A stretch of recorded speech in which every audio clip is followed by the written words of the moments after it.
I'm Jessica Sowers, owner of Body Bliss Connection. I'm Jamie Marich. I'm a clinical trauma specialist, expressive arts therapist, author, and co-founder of Yoga Unchained. I am also the co-founder of Yoga Unchained. So today we'll be working on cat-cow posture. Yeah.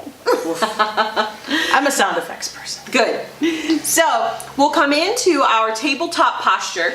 Again, remembering to keep the fingers wide, stack the shoulders over top of those wrists, hips over top of the knees. Activate through the belly, press down through the arms, softness in the elbows. Good. We're going to take a deep breath in and out here. Lengthen the spine. On our next inhale, we look up towards the sky as our tailbone lifts up towards the sky and our belly draws down towards the ground. We keep actively pressing down through the hands and the shins, and we actively draw our belly down. On another deep breath in. And on the exhale, we do the opposite. We tuck the chin to the chest, round the spine, and tuck that tailbone under.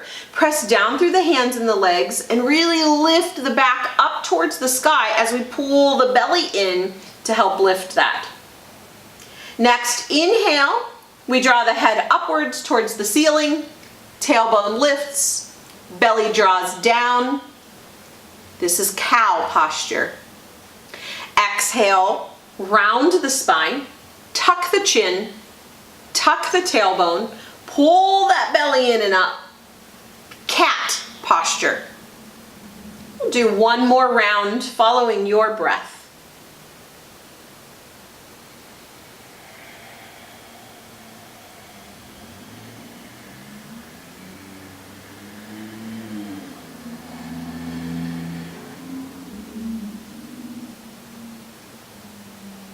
And come to a nice flat back and all the way out. Good. Realized I missed up my sound effects. It should have been and moo. Which sometimes when teaching this with kids, the sound effects can be Certainly quite delightful. They really like animal yoga. So, How are you feeling, Jamie? good. I always have the experience, and I had it today, of cat-cow being a spine.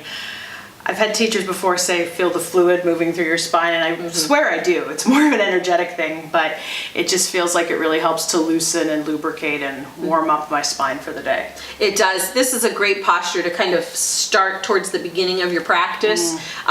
It really does help to warm the spine up and get those juices flowing. Sure.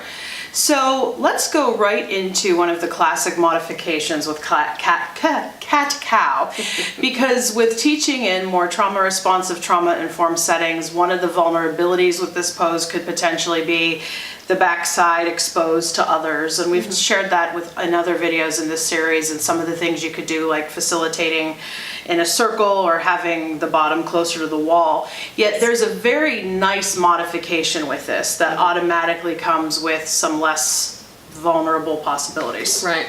So we like to do this in a seated manner, and seated cross-legged is usually one of the better options, but you can also do it with the knees slightly bent or straight. However, we'll demonstrate in cross-legged position. So the hands will rest gently on the knees, and we lengthen through the spine. Shoulders melt away from the ears.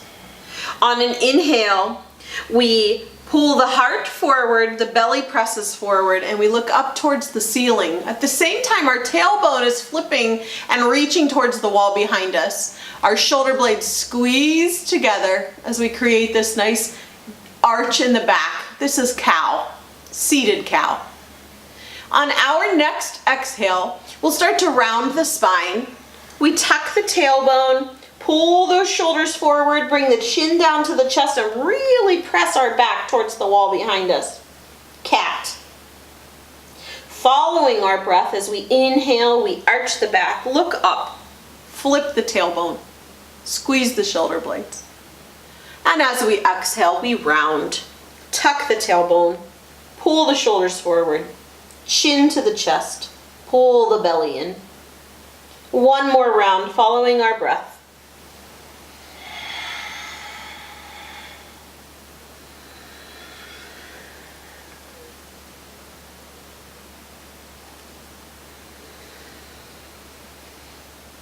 That is seated cat-cow.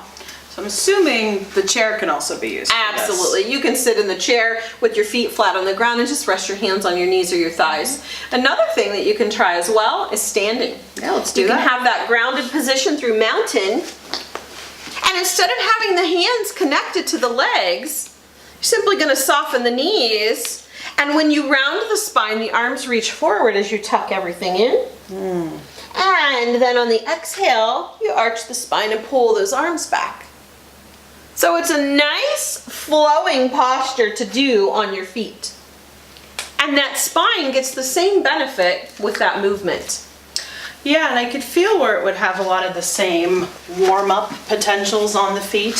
Something we discuss in a lot of our trainings is when you're going into high energy groups, it's often important to meet them where they're at energetically, which may involve starting on the feet. So I think that's a way that you can get some of the same spirit of a warm-up, or what may be traditionally conceived as a warm-up in a yoga practice in that standing. Right.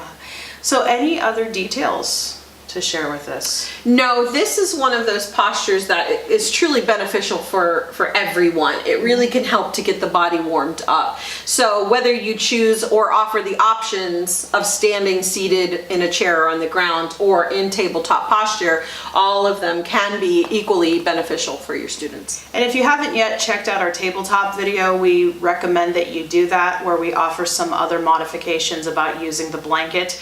Those can all be translated into use with this pose too. Absolutely. So thanks for joining us for cat, Cow. cow, moo.